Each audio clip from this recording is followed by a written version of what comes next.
But now they're going for our special forces.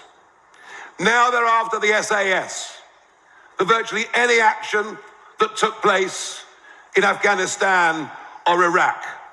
We have a government led by human rights lawyers, a government prepared to bow down to some vague concept of international law administered by foreign courts, and a government that I believe doesn't have a patriotic bone in its body. Military veterans being dragged into courts by the country they protected. In this video, Nigel Farage delivers a powerful speech from the Reform UK Veterans for Reform launch. We also examine the timeless leadership principles of honour and moral obligation that every nation owes its defenders. Before we get into the details, if you love diving into political issues and enjoy hearing a principled take on them, then hit the like button, share this video, and subscribe to join the conversation. It will help our channel reach a wider audience. That we're going to turn this into a massive organisation that stands up and fights for the rights of all of our military veterans. None of them ever should be left behind. One of our leaders' greatest priorities should be the security and sovereignty of the nation and the people. Military veterans who fight to protect the nation should be treated with the highest regard when they come home. We have a government led by human rights lawyers, a government prepared to bow down to some vague concept of international law administered by foreign courts, and a government that I believe doesn't have a patriotic bone in its body. These people are not with us.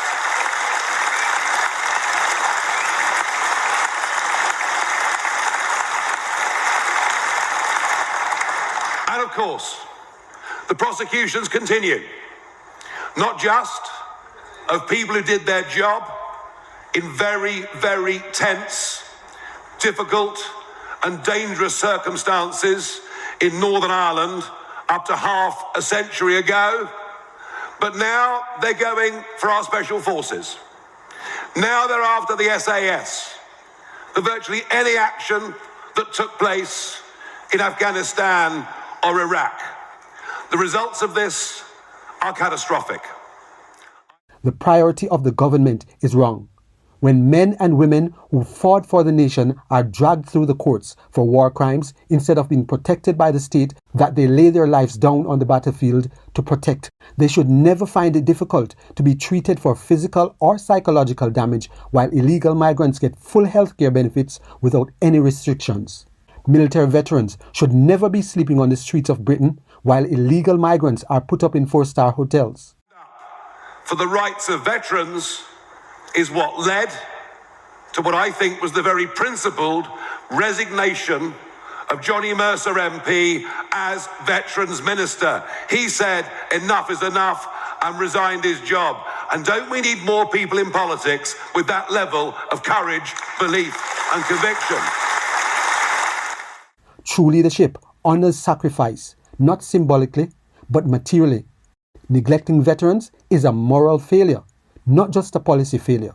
Prioritizing our veterans over illegals for housing, healthcare, legal protection, and dignity isn't charity. It's fulfilling a debt of honor.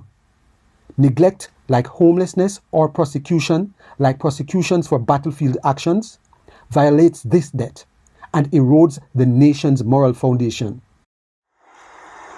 I promise you that a reform government will end all of these vexatious claims taken against our veterans from conflict after conflict.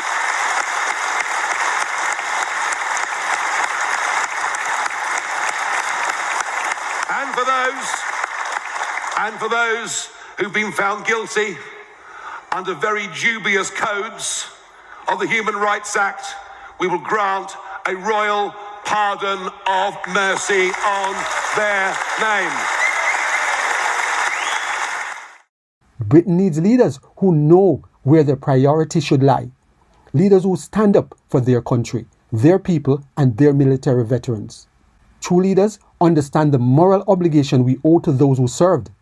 Honor that obligation now. Put our veterans first in housing, in care, in protection under the law. fulfill the debt of honor we owe them. Make it clear to every politician, honor our veterans or step aside. If you have benefited in any way from this video, please subscribe, like, share, and be sure to leave us a comment.